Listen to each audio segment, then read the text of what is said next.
ভারত পাকিস্তানের মধ্যকার কিছু ইস্যুর জন্য সক্রিয় হচ্ছে না সার্ক, প্রধান উপদেষ্টার মন্তব্য। সক্রিয় করতে দক্ষিণ এশিয়ার দেশগুলোর প্রতি আহ্বান।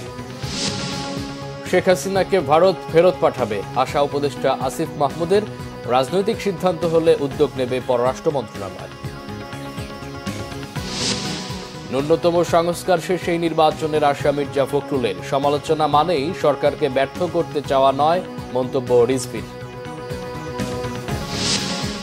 অন্তর্বর্তী সরকারের মেয়াদ 1 বছরের কম করার পক্ষে 46% মানুষ। পরিস্থিতি এখন অনেক শান্ত, দাবি প্রধান উপদেষ্টার প্রেস সচিব। দেখছিলেন গ্রাউন্ড সিমেন্ট সংবাদ শিরোনাম।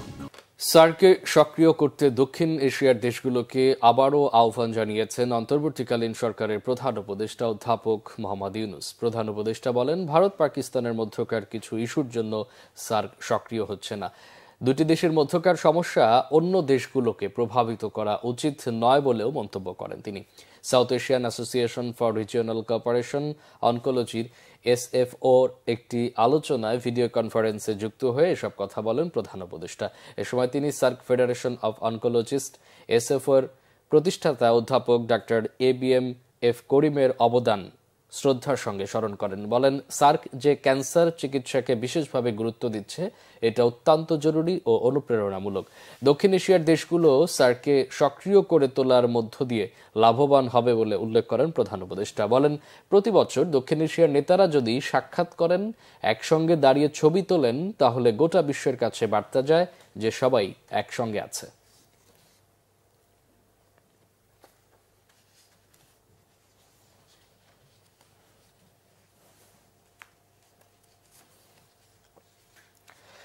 ভারতের প্রতি মানুষের ক্ষোভ থাকলেও দেশটির পররাষ্ট্র সচিবের সফরের মধ্য দিয়ে সম্পর্কের পুনর্মূল্যায়ন শুরু হয়েছে বলে মন্তব্য করেছেন বন, পরিবেশ ও জলবায়ু বিষয়ক উপদেষ্টা রিজওয়ানা হাসান। অন্যদিকে সাবেক ফ্যাসিস্ট সরকার প্রধানকে বিদ্বেষমূলক বক্তব্য প্রচারে বাধা দেবে ও বন্দি বিনিময় চুক্তি অনুযায়ী শেখ হাসিনাকে ভারত ফেরত পাঠাবে এমন আশা স্থানীয় সরকার বিষয়ক উপদেষ্টার। রিপোর্ট করছেন রিশান নাসরুল্লাহ। রাজধানী ঢাকা ও এর আশপাশের এলাকার পরিবেশ দূষণ রোধ নিয়ে বৃহস্পতিবার সচিবালয়ে আন্তঃমন্ত্রণালয় বৈঠক করে স্থানীয় সরকার বিভাগ। বৈঠকে বায়ু দূষণের পরিস্থিতি, রাজধানীতে খোরাখুরি এবং দখলকৃত খাস জমি মুক্ত করে পার্ক ও খেলার জায়গা তৈরির বিষয়ে আলোচনা হয়। এটাকে একটা ইন্টিগ্রেটেড জায়গায় আনা প্রয়োজন। পরে বন, পরিবেশ ও জলবায়ু উপদেষ্টা জানান, যে কোনো সমস্যা রাতারাতি সমাধান সম্ভব নয়। কথা বলেন বাংলাদেশ ভারত বর্তমান সম্পর্কের বিষয়টি নিয়ে। আমার কাছে মনে হয় যে এই ক্ষোভ প্রকাশের মাধ্যমেও কিন্তু আলোচনার একটা ক্ষেত্র তৈরি হয়। হ্যাঁ, এবং ভারতের সাথে তাদের যে পররাষ্ট্র সচিব এসেছিলেন, সেখানে সম্পর্কটা পুনর্মূল্যায়নের এবং নতুন করে যাত্রা শুরুর একটা প্রক্রিয়া শুরু হয়েছে। তার মানে এই না যে বাংলাদেশে কেউ যদি মনে করে যে ভারতের এই বা ভারতের সংগঠিত কোনো একটা ঘটনার ব্যাপারে আমরা আমাদের মতামত জানাবো, সেটা জানাবে না। তো সবসময় জানাবে, যে কোনো দেশের ক্ষেত্রেই আমরা সেটা জানাতে পারি। হ্যাঁ, একটা ব্যাপারে একটা ক্ষোভ জানানো মানে অন্য সকল ব্যাপারে আলাপ আলোচনা বন্ধ হয়ে যাওয়া, তা কিন্তু মোটেও না। সাংবাদিকদের প্রশ্নের জবাবে স্থানীয় সরকার উপদেষ্টা আসিফ মাহমুদ বলেন, ভারতীয় গণমাধ্যম মিথ্যা তথ্য প্রচার করছে, এটা স্পষ্ট। বাংলাদেশের মানুষের মনোভাব ভারত বুঝতে পারবে বলে প্রত্যাশা করেন তিনি। প্রোপাগান্ডা যে করা হয়েছে, এটা ইন্টারন্যাশনালি ন্যাশনালি খুব স্পষ্ট একটা বিষয়, এবং এটা নিয়ে এখন আমি ভারতীয় কয়েকটা গণমাধ্যমেও এই পরিবর্তনটা দেখতে পেয়েছি যে তারাও এটাকে অ্যাড্রেস করছে। একজন গণহত্যাকারী ফ্যাসিস্ট, যার আসলে এই মুহূর্তে বিচার হওয়ার কথা, যার এখন কারান্তরীণ থাকার কথা, তিনি ভারতে অবস্থান করছেন এবং সেখান থেকে বিভিন্ন কর্মসূচি, বিভিন্ন বক্তব্য, বিদ্বেষমূলক বক্তব্য তিনি দিয়ে যাচ্ছেন। এই বিষয়টাকে বাংলাদেশের পক্ষ থেকে ভারতের পররাষ্ট্র সচিবকে বলা হয়েছে এবং তিনি সেটা ভারতে উত্থাপন করেছেন। আমরা আশা করি যে এই ধরনের কোনো বিদ্বেষমূলক বক্তব্য প্রচারে ভারত তাকে বাধা দেবে এবং যথাসময়ে বাংলাদেশের সাথে ভারতের যে বন্দি বিনিময় ট্রিটি আছে, সেই ট্রিটি অনুযায়ী তাকে বাংলাদেশে ফেরত দেওয়া হবে। বায়ু দূষণে ক্ষতি এড়াতে মাস্ক পরার বিষয়ে সাধারণ মানুষকে সচেতন থাকার পরামর্শ দেওয়া হয় বৈঠকে। তাহলে অনেকাংশে বায়ু দূষণ রোধ করা সম্ভব। রিশান নাসরুল্লাহ, বাংলাভিশন, ঢাকা। ভারতে পলাতক শেখ হাসিনাকে ফিরিয়ে আনতে রাজনৈতিক সিদ্ধান্ত হলে পররাষ্ট্র মন্ত্রণালয় উদ্যোগ নেবে বলে জানিয়েছেন সচিব মোহাম্মদ জসিমউদ্দিন। বলেছেন, ভারতীয় কোস্টগার্ডের হাতে আটক বাংলাদেশি ৭৯ নাবিককে শিগগিরই ফিরিয়ে আনা হবে। মিয়ানমারের রাখাইন পরিস্থিতিতে সরকার নজর রাখছে বলেও জানান তিনি। রিপোর্ট করছেন ইমরুল কায়েস। ভারতে বসে নানা বিতর্কিত মন্তব্য করছেন সাবেক প্রধানমন্ত্রী শেখ হাসিনা। বিষয়টিকে সরকার ভালোভাবে নিচ্ছে না আবারও জানিয়েছেন পররাষ্ট্র সচিব জসিমউদ্দিন। এ অস্বস্তি অসন্তোষের কথা ভারতকে জানানো হয়েছে বলে উল্লেখ করেন তিনি। মন্ত্রণালয়ে সাংবাদিক সম্মেলনে প্রশ্নের উত্তরে এসব বলেন পররাষ্ট্র সচিব। বাংলাদেশের প্রাক্তন প্রধানমন্ত্রী সম্পর্কে ভারতের পররাষ্ট্র সচিবের সাথে আমাদের যে আলোচনা হয়েছে, তিনি ভারতে বসে যে সমস্ত বক্তব্য দিচ্ছেন সেটা আমাদের অন্তর্বর্তীকালীন সরকার পছন্দ করছে না এবং এটা যাতে তাকে কনভে করা হয়। এবং তিনি প্রত্যুত্তরে যেটা বলেছেন সেটা খুব সম্ভবত তিনি ভারতে গিয়ে বলেছেন যে প্রাক্তন প্রধানমন্ত্রী ভারতে উপস্থিতি doesn't have any bearing on our bilateral relationship. এটা আন্তঃমন্ত্রণালয়ের একটা বিষয় এবং এটি একটি রাজনৈতিক সিদ্ধান্তের বিষয়, এবং পররাষ্ট্র মন্ত্রণালয়ে যখন এই অনুরোধ আসবে তখন আমরা তার পরবর্তী প্রক্রিয়াটা শুরু করব। ভারতে আটক বাংলাদেশি নাবিকদের বিষয়ে আলোচনা চলছে বলে জানান তিনি। আমরা ভারতের সাথে যোগাযোগ করেছি এবং এ বিষয়ে আলাপ আলোচনা চলছে আমাদের যারা ভারতীয় কর্তৃপক্ষের হাতে আছে তাদেরকে ফিরিয়ে আনার জন্য, এবং আমাদের প্রত্যাশা যে আলাপ আলোচনার মাধ্যমে আমরা তাদেরকে শীঘ্র দেশে ফিরিয়ে আনতে পারবো। পররাষ্ট্র সচিব জানান, প্রধান উপদেষ্টার আমন্ত্রণে বিজয় দিবসের অনুষ্ঠানে যোগ দিতে চলতি মাসের 14 তারিখ ঢাকা আসছেন পূর্ব তিমুরের president Jose Ramos Horta. Imrul Kayes, Bangla Vision, Dhaka. বিএনপির মহাসচিব মির্জা ফখরুল ইসলাম আলমগীর জানিয়েছেন, মামলা শেষ হলেই দলের ভারপ্রাপ্ত চেয়ারম্যান তারেক রহমান দেশে ফিরবেন। তিনি বলেন, অন্তর্বর্তী সরকারকে ব্যর্থ করার চেষ্টা করছে বাংলাদেশ ও রাজনৈতিক দল। একজন উপদেষ্টার এমন বক্তব্য রাজনীতি বিরোধী। ন্যূনতম সংস্কার শেষ করেই নির্বাচন চায় বিএনপি। মুহিবুল্লাহ মুহিবের রিপোর্টে বিস্তারিত। 11 দিন যুক্তরাজ্য সফর শেষে বৃহস্পতিবার দুপুর 1:45টায় হযরত শাহজালাল আন্তর্জাতিক বিমানবন্দরে অবতরণ করেন বিএনপির মহাসচিব মির্জা ফখরুল ইসলাম আলমগীর। এ সময় তিনি সাংবাদিকদের বলেন, অন্তর্বর্তী সরকারকে সহযোগিতার পাশাপাশি দেশের মানুষকে ধৈর্য ধরার আহ্বান জানিয়েছেন বিএনপির ভারপ্রাপ্ত চেয়ারম্যান তারেক রহমান। ভারতের সাথে বিবদমান ইস্যু নিয়ে আলোচনার আহ্বানও জানান তিনি। ওনার এই বক্তব্য এটা রাজনীতি বিরোধী বক্তব্য, এবং আমি আশা করি না যে তারা এই ধরনের বক্তব্য রাখবেন, কারণ রাজনৈতিক দলগুলো সবসময়ই এই অন্তর্বর্তী সরকারকে সমর্থন করেছে এবং সমর্থন করার উদ্দেশ্য একটা আছে, সেটা হচ্ছে গণতন্ত্রকে পুনঃপ্রতিষ্ঠা করা। ভারপ্রাপ্ত চেয়ারম্যান সাহেবের বার্তা দিয়েছে যে আপনারা সবাই ধৈর্য ধরবেন। একটা বিশাল বিজয় সূচিত হয়েছে জনগণের, এই বিজয়কে ফলপ্রসূ করতে হলে অবশ্যই সবাইকে ধৈর্য ধরে কাজ করতে হবে। উনি কবে নাগাদ দেশে ফিরবেন এটা নিয়ে ওনার যখন সুযোগ হবে, অর্থাৎ আপনার মামলা মোকদ্দমাগুলো শেষ হয়ে চলে আসবে। আমরা এখনও বলছি যে আমরা ন্যূনতম সংস্কারগুলো করে নির্বাচন দেওয়ার জন্য, এই জন্যে যে বাংলাদেশে যে সমস্যাগুলো তৈরি হচ্ছে এই সমস্যাগুলো নির্বাচিত সরকার ছাড়া সমাধান করা বেশ চ্যালেঞ্জিং। এদিকে বিএনপি নয়াপল্টন কেন্দ্রীয় কার্যালয়ে অনুষ্ঠিত হয় দলের যৌথ সভা। সভা শেষে বিজয় দিবস উপলক্ষে দলের কর্মসূচি ঘোষণা করেন বিএনপির সিনিয়র যুগ্ম মহাসচিব রুহুল কবির রিজভী। 14 ডিসেম্বর 2024 9টায় বিএনপির জাতীয় নেতৃবৃন্দ সহ বিএনপি এবং এর অঙ্গ সহযোগী সংগঠনের সকল পর্যায়ের নেতাকর্মীরা মিরপুরস্থ শহীদ বুদ্ধিজীবী মাজারে শহীদদের অম্লান স্মৃতির প্রতি শ্রদ্ধা ও পুষ্পার্ঘ্য প্রদর্শন করবেন। মহান বিজয় দিবস উপলক্ষে বিএনপির উদ্যোগে রাজধানীর রমনাস্থ ইঞ্জিনিয়ার্স ইনস্টিটিউশন 15 ডিসেম্বর বেলা 2টায় আলোচনা সভা। দিবসটি উপলক্ষে 16 ডিসেম্বর বিকালে সবার আগে বাংলাদেশের উদ্যোগে মানিক মিয়া এভিনিউ সংসদ ভবনে কনসার্ট অনুষ্ঠিত হবে। গণতন্ত্র ফিরিয়ে আনতে গত 15 বছর ধরে যে আন্দোলন করে আসছে বিএনপি, সেই প্রত্যাশিত গণতন্ত্র ফিরিয়ে আনা পর্যন্ত আন্দোলন অব্যাহত রাখার কথাও জানান বিএনপির এই নেতা। মুহিবুল্লাহ মুহিব, বাংলা ভিশন, ঢাকা। বিএনপির স্থায়ী কমিটির সদস্য অবসরপ্রাপ্ত মেজর হাফিজউদ্দিন আহমেদ বলেছেন, কেউ যদি বাংলাদেশ দখলের পরিকল্পনা করে তারা বোকার স্বর্গে বাস করছে। এদিকে বিএনপির সিনিয়র যুগ্ম মহাসচিব রুহুল কবির রিজভী আহমেদ বলেছেন, রাজনৈতিক দলগুলো সরকারের সমালোচনা করবে, সমালোচনা করা মানে সরকারকে ব্যর্থ করা নয়। আহমেদ সারওয়ারের রিপোর্ট। পতিত স্বৈরাচার শেখ হাসিনার পৃষ্ঠপোষক ভারত সরকার ও তাদের গণমাধ্যমে অবিরাম মিথ্যা প্রচারণা ও ষড়যন্ত্রের প্রতিবাদ এই শিরোনামে বৃহস্পতিবার জাতীয় প্রেস ক্লাবে আলোচনা সভা করে জাতীয়তাবাদী মুক্তিযোদ্ধা দল। এতে বিএনপি স্থায়ী কমিটির সদস্য অবসরপ্রাপ্ত মেজর হাফিজউদ্দিন আহমেদ বলেন, ভারতীয় মিডিয়া কল্পকাহিনী ছড়িয়ে বেড়াচ্ছে যে বাংলাদেশে হিন্দুদের উপর অন্যায় অবিচার করা হচ্ছে।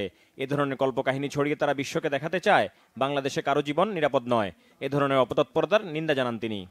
জনতার যে ঢৌ, যেটি থেকে শেখ হাসিনা এমনকি ইউনিফর্মধারী র্যাব এবং অন্যান্য বাহিনী পর্যন্ত পালিয়ে গিয়েছিল, এই দৃশ্য দেখার পর তারা কিভাবে কল্পনা করে, কিভাবে হিসাব করে বাংলাদেশ দখল করতে কতদিন লাগবে।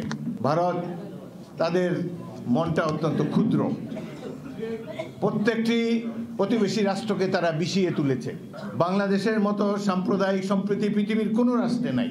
সুতরাং এই ধরনের জাতির বিরুদ্ধে কোনো আগ্রাসন চালাতে হলে বারবার তাদেরকে চিন্তা করতে হবে, যত বড় শক্তি হোক। আরে ভারত তো কিছুই না, এর চাইতে আরো বড় শক্তিও যদি আসে বাংলাদেশকে কোনোদিন পদানত করতে পারবে না। এদিকে ছাত্র জনতার আন্দোলনে শহীদ পরিবারের মাঝে বিএনপির ভারপ্রাপ্ত চেয়ারম্যান তারেক রহমানের নির্দেশে সহায়তা প্রদান করে ঢাকা 5 আসন বিএনপি। এতে বিএনপির সিনিয়র যুগ্ম মহাসচিব রুহুল কবির রিজভী বলেন, পার্শ্ববর্তী দেশের কথায় যদি চলতে হয় তাহলে 71 হলো কেন। তিনি বলেন, পাকিস্তান ও ভারতের আচরণের মাঝে কোনো পার্থক্য নেই। সরকারের এক উপদেষ্টার বক্তব্যের সমালোচনাও করেন রিজভী। রাজনৈতিক দলগুলো তো একটা সরকারের সমালোচনা করবে, কিন্তু ওই সরকারের রাজনৈতিক দলগুলো বিএনপি সহ অন্যান্য দলগুলো সমর্থন দিয়েছে। আবার আপনাদের নানা কাজে সমালোচনা হবে, এটাই তো গণতন্ত্রের রীতি। সমালোচনা করা মানে ব্যর্থতা সৃষ্টি করা নয়। আপনার প্রতিদিনের কাজে যদি সমালোচনা হয় তাহলে সেটা আপনি নিজেই আপনার ভুলগুলো বুঝতে পারবেন। কিন্তু সমালোচনা করা মানে সরকারকে ব্যর্থ করা নয়। এই ধরনের কথা একজন উপদেষ্টার মুখ থেকে আসা কখনো ঠিক হয়। সুতরাং আমরা কাউকে ব্যর্থ নয়, আমরা পরিপূরক হতে চাই। পরে ছাত্র জনতার গণ অভ্যুত্থানে নিহতদের পরিবারের সদস্যদের হাতে সহায়তা তুলে দেন বিএনপি সিনিয়র যুগ্ম মহাসচিব। আহমেদ সরওয়ার, বাংলা ভিশন, ঢাকা। দেশের 46% মানুষ মনে করে এই সরকারের মেয়াদ 1 বছর বা কম হওয়া উচিত, আর 79% মানুষ মনে করে অন্তর্বর্তী সরকারের চেয়ে নির্বাচিত রাজনৈতিক সরকার দেশ ভালো পরিচালনা করতে পারবে। এমন তথ্য জানিয়েছে গবেষণা সংস্থা BIGD। নির্বাচিত সরকারের প্রতি এই আগ্রহ স্বাভাবিক বলে মনে করেন বিশিষ্টজনরা। এদিকে প্রধান উপদেষ্টার প্রেস সচিব শফিকুল আলমের মতে 4 মাসে দেশের পরিস্থিতি অশান্ত থেকে শান্ত হয়েছে। তাইমুর রশিদের রিপোর্ট। রাজধানীর প্রেস ইনস্টিটিউট অব বাংলাদেশ PIB-তে অভ্যুত্থান পরবর্তী বাংলাদেশ মানুষ কি ভাবছে শিরোনামে ব্র্যাক সেন্টারের জরিপের তথ্য প্রকাশ করা হয়। জরিপ পরিচালনাকারী সংস্থা BIGD বলছে, দেশের 46% মানুষ মনে করে এই সরকারের মেয়াদ 1 বছর বা কম হওয়া উচিত। 79% মানুষ মনে করে অন্তর্বর্তী সরকারের চেয়ে নির্বাচিত রাজনৈতিক সরকার দেশ ভালো পরিচালনা করতে পারবে। আর 56% মানুষ মনে করে অন্তর্বর্তী সরকার শক্তভাবে দেশ পরিচালনা করছে। সেই সাথে ভারত ইস্যু এই সরকার দৃঢ়ভাবে সামলাচ্ছে বলে মনে করে 41% মানুষ। নতুন রাজনৈতিক দলের প্রতি আগ্রহ 67% মানুষের। অর্থনীতিবিদ আনু মোহাম্মদ বলেন, মানুষ আশায় বুক বাঁধছে, এটাই ইতিবাচক। তবে দ্রব্যমূল্য নিয়ন্ত্রণে দৃশ্যমান উদ্যোগের অভাবের সমালোচনা করেন তিনি। বলেন, মামলা বাণিজ্য, জোর জবরদস্তি মানুষ ভালোভাবে দেখছে না। 14 সাল থেকে বাংলাদেশের মানুষ ভোটই দেয়নি। তরুণ প্রজন্ম তারা ভোট দেওয়ার প্রক্রিয়াটা বা ভোট দেওয়ার যে উৎসব বাংলাদেশে হয় সেটার সাথে একদমই পরিচিত না। সুতরাং ওইটার প্রতি আগ্রহটা, যে একটা নির্বাচিত সরকার এবং নির্বাচিত প্রতিষ্ঠান, এটার প্রতি যে আগ্রহটা, ওইটাও খুব স্বাভাবিক মনে হচ্ছে। ধরেন এখন এই সরকারের প্রশংসা করা, সেটাই তো স্বাধীনতা না। এখন যদি সরকারের সমালোচনা করা হয়, তাইলে যদি তাকে ট্যাগিং করা হয় একটা, যে ফ্যাসিবাদের দোষর, আওয়ামী লীগের দোষর, আওয়ামী লীগের সাথে যোগাযোগ আছে, তাহলে তো জিনিসটা একই রকম রিপিটেশন হচ্ছে। প্রধান উপদেষ্টা প্রেস সচিব শফিকুল আলম বলেন, সামাজিক যোগাযোগ মাধ্যমে অনেকে বিপ্লব করলেও বাস্তবতা কঠিন। ভঙ্গুর অর্থনীতির কথা মাথায় রাখার তাগিদ দেন তিনি। অভিযোগ করেন, অনেক সময় ইউটিউবাররা অস্থিরতা তৈরি করছেন। গভর্নমেন্ট আগের গভর্নমেন্ট মতো ব্রুটালি স্ট্রিট ক্র্যাকডাউনে যাবে না। আমি ইচ্ছা করলেও তো যে লোককে এসে 20,000 লোক নিয়ে রাস্তায় নামছে, আমি ইচ্ছা করলেও তাকে টিয়ার গ্যাস মারতে পারছি না, বা তাকে আমি গুলি করতে পারছি না তাকে ডিসপার্স করার জন্য, যেটা আগে অর্গানুসব হতো। আমি বলবো যে 4টা মাসে এই গভর্নমেন্টের যে অ্যাচিভমেন্ট, সেটা আমরা অনেকে বুঝতে পারছি না। খুবই একটা অশান্ত একটা দেশকে শান্তভাবে নিয়ে এসে এটা যেটা খুব জরুরি ডিবেট হওয়া উচিত, আমরা কি ধরনের পলিটিক্যাল সেটেলমেন্ট চাই, কি ধরনের বাংলাদেশটা চাই, সেই ডিবেটের জায়গায় আমরা ফ্যাসিলিটেটর, আমরা মানে ইম্পোজ করছি না কিছু। সরকারকে সময় দেওয়া উচিত বলেও মন্তব্য করেন বিশিষ্টজনরা। অর্থনীতির জন্য খুবই প্রয়োজন। তাইমুর রশিদ, বাংলা ভিশন, ঢাকা। হঠাৎ আবারও আলোচনায় চাকরিচ্যুত পুলিশ কর্মকর্তা মনিরুল ইসলাম হত্যাসহ একাধিক মামলায় পলাতক মনিরুলের আত্মগোপন থেকে বুধবার দেয়া ফেসবুক পোস্টে নাগরিকদের নানা মন্তব্যে তোলপাড় চলছে। গেল বছরের অগাস্টে এক অনুষ্ঠানে সাবেক স্বরাষ্ট্রমন্ত্রী আলতাফ হোসেন চৌধুরী সহ রাজনৈতিক শীর্ষ নেতাদেরকে ইঙ্গিত করে আপত্তিকর বক্তব্য দিয়ে বিতর্কিত হন সাবেক এই পুলিশ কর্মকর্তা। মিরাজ হোসেন গাজী রিপোর্ট। 5 আগস্ট শেখ হাসিনা ক্ষমতা ছেড়ে পালিয়ে যাওয়ার সাথে আত্মগোপনে যান পুলিশের শীর্ষ পর্যায়ের বহু কর্মকর্তা। তাদের মধ্যে পুলিশের স্পেশাল ব্রাঞ্চের সাবেক প্রধান মনিরুল ইসলাম অন্যতম। 13 আগস্ট তাকে চাকরি থেকে অবসরে পাঠানো হয়। এরপর থেকে নানা গুজবের মাঝে জানা যায় দেশ ছাড়তে পারেননি তিনি। বুধবার মনিরুল ইসলামের ভেরিফাইড ফেসবুকে একটি পোস্ট ও নিচের কমেন্টের পাল্টাপাল্টি জবাব নতুন করে আলোচনায় সাবেক এই পুলিশ কর্মকর্তা। জয় বাংলার বিকল্প স্লোগান শুধুই জয় বাংলা। এই পোস্টের কমেন্টে নেটিজেনদের একজন লিখেছেন, আপনি কোন বাংলায় এখন? মনিরুলের জবাব, সেটি কি আপনার জানা খুবই দরকার? আরেকজন লিখেছেন, এত বছর পরে বুঝলেন 15 বছর জয় বাংলা বলে এতগুলো মানুষকে হত্যা করা হয়েছে, তখনও তো আপনি জয় বাংলার লোকই ছিলেন। মনিরুলের জবাব, আমি বরাবরই জয় বাংলার লোক। নেটিজেনের মন্তব্য, বাংলাদেশের জনগণ অনেকদিন হয়ে গেল জঙ্গি নাটক দেখে নাই। সাবেক এসবি প্রধানের এবারের জবাব, জি মাননীয়, যে অবস্থা চলছে মনে হয় খুব বেশি দিন অপেক্ষা করতে হবে না। কমেন্টের সমালোচনায় ছিল জঙ্গি নাটক সাজিয়ে বহু মানুষকে হত্যার জন্য মনিরুল ইসলামকে দায়ী করেছেন নেটিজেনদের অনেকেই। একসময়ের আলোচিত এই পুলিশ কর্মকর্তা 2023 সালের আগস্টের উত্তপ্ত রাজনৈতিক পরিস্থিতিতে পুলিশের এক অনুষ্ঠানে বিরোধী রাজনৈতিক নেতাদের বক্তব্য নিয়ে মন্তব্য করে বিতর্কের মুখে পড়েন। পুলিশ কিভাবে দায়িত্ব পালন করবে সেই ধরনের নানা প্রেসক্রিপশন দেওয়া হয়। তো আমরা আমাদের আইনের আলোকেই আমরা কাজ করব। আমরা প্রজাতন্ত্রের কর্মচারী, আমরা কোনো রাজনীতি করি না। জনগণের পয়সায়, ট্যাক্সের পয়সায় আমাদের যে বেতন ভাতা অন্যান্য সুবিধাদি সেটি নিশ্চিত হয়। আবার 2001-এ বিএনপি সরকারের স্বরাষ্ট্রমন্ত্রী আলতাফ হোসেন চৌধুরীর একটি মন্তব্যকে নতুন করে সামনে এনে বক্তব্য দেন মনিরুল ইসলাম। রাজনৈতিক নেতার মতো তার ভূমিকা সে সময় অপেশাদার ছিল বলে সমালোচনাও করেন অনেকে। বাংলাদেশকে কখনোই আবার এমন জায়গায় ফিরিয়ে নেওয়ার চক্রান্তকে আমরা সফল হতে দেব না, যেখানে 63টি জেলার 500 জায়গায় আবার বোমা হামলা হবে, যেখানে সারের দাবিতে আন্দোলন করে গিয়ে সারের দাবি করতে হয় না। আমরা জানি সারের দাবিতে আন্দোলন করতে গিয়ে কৃষককে জীবন দিতে হবে না, যেখানে আল্লাহর মাল আল্লাহ নিয়ে যাবে না, পুলিশ তার যে আইনি দায়িত্ব সেটি পালন করবে, যেখানে বিদ্যুৎ নয় তারবিহীন খাম্বা সেটি শোভা পাবে, সেই রকম জায়গায় ফিরিয়ে নেওয়ার যে চক্রান্ত সেটি আমরা সফল হতে দেব না। মনিরুল ইসলামের এই পোস্টে অনেকেই তার পক্ষেও মন্তব্য করেছেন। একাধিক মামলা নিয়ে আত্মগোপনে থাকা মনিরুল ইসলাম কিছু কমেন্টের জবাবে উল্লেখ করেছেন, ন্যায় বিচারের আশ্বাস পেলে আত্মসমর্পণ করবেন তিনি। মিরাজ হোসেন গাজী, বাংলা ভিশন, ঢাকা। র্যাবের বিরুদ্ধে গুম খুনের অভিযোগ স্বীকার করে ভুক্তভোগীদের কাছে ক্ষমা চাইলেন র্যাব মহাপরিচালক AKM শহীদুর রহমান। গতকাল কারওয়ান বাজারে র্যাব মিডিয়া সেন্টারে সমসাময়িক বিষয় নিয়ে মত বিনিময় সভায় এসব কথা বলেন সংস্থাটির মহাপরিচালক AKM শহীদুর রহমান। এ সময় প্রথমবারের মতো র্যাবের বিরুদ্ধে গুম ও খুনের অভিযোগ স্বীকারও করে বাহিনীটির প্রধান বলেন, এসব ঘটনার সুষ্ঠু তদন্ত করে বিচারের মাধ্যমে র্যাবের দায়মুক্তি সম্ভব। র্যাবের বিলুপ্তির বিষয়ে সিদ্ধান্ত নেয়ার এখতিয়ার সরকারের। তিনি আরও বলেন, র্যাবের শতাধিক আয়নাঘর ছিল, সেগুলো অপরিবর্তিত রাখা হয়েছে। এ বাহিনীর কেউ আইন হাতে তুলে নিলে ব্যবস্থা নেওয়া হবে বলেও জানান র্যাব মহাপরিচালক। গাজীপুরে তাবলিগ জামাতের জোর ইজতেমাকে কেন্দ্র করে দুই গ্রুপের মধ্যে সংঘর্ষ ও ধাওয়া পাল্টা ধাওয়া হয়েছে, এতে আহত হয়েছেন 4 জন। দুপুরে টঙ্গী ইজতেমা মাঠের বাইরে স্টেশন রোড এলাকায় এই সংঘর্ষ হয়। সাদ অনুসারীরা জানান 20 ডিসেম্বর জোট তাবলিগের বিষয়ে প্রশাসনের আমন্ত্রণে সেখানে আসার পর তারা বাধার সম্মুখীন হন। তারা আরও অভিযোগ করেন, জুবায়েরপন্থীরা টঙ্গীতে 5 দিনের জোর ইজতেমা করলেও সাদপন্থীদের তা করতে দেওয়া হয়নি। হামলা চালানো হয়েছে। হামলার প্রতিবাদে গাজীপুর মেট্রোপলিটন পুলিশের হেডকোয়ার্টারের সামনে চৌরাস্তা জয়দেবপুর সড়ক অবরোধ করেন সাদপন্থীরা। পরে পুলিশ ও সেনাবাহিনীর সদস্যরা তাদের শান্ত করেন।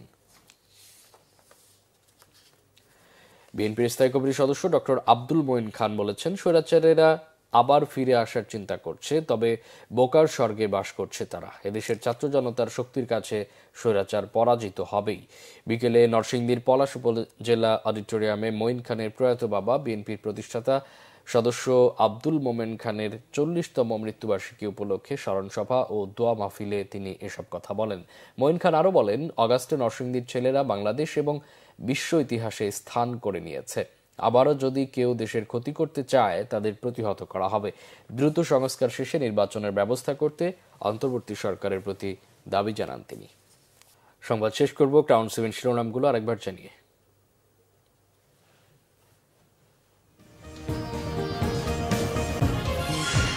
ভারত পাকিস্তানের মধ্যকার কিছু ইস্যুর জন্য সক্রিয় হচ্ছে না সার্ক। প্রধান উপদেষ্টার মন্তব্য, উদ্যোগ নিতে দক্ষিণ এশিয়ার দেশগুলোর প্রতি আহ্বান। শেখ হাসিনাকে ভারত ফেরত পাঠাবে আশা উপদেষ্টা আসিফ মাহমুদের। রাজনৈতিক সিদ্ধান্ত হলে উদ্যোগ নেবে পররাষ্ট্র মন্ত্রণালয়। ন্যূনতম সংস্কার শেষে নির্বাচনের আশা মির্জা ফখরুলের। সমালোচনা মানেই সরকারকে ব্যর্থ করতে চাওয়া নয়, মন্তব্য রিজভির। অন্তর্বর্তী সরকারের মেয়াদ 1 বছরের কম করার পক্ষে 46% মানুষ। পরিস্থিতি এখন অনেক শান্ত, দাবি প্রধান উপদেষ্টার প্রেস সচিব। এই ছিল এখনকার মতো। পরে সংবাদ সকাল 10টায়। এর আগে 9টা রয়েছে নিউজ টপ 10 দেখার আমন্ত্রণ রইল। এছাড়া বাংলা ভিশন সংবাদ ও সংবাদ সংশ্লিষ্ট অনুষ্ঠান দেখতে ভিজিট করুন www.bvnews24.com ও facebook.com/banglavisionnews এবং সাবস্ক্রাইব করুন youtube.com/banglavisionnews। এতক্ষণ সাথে থাকায় অসংখ্য ধন্যবাদ।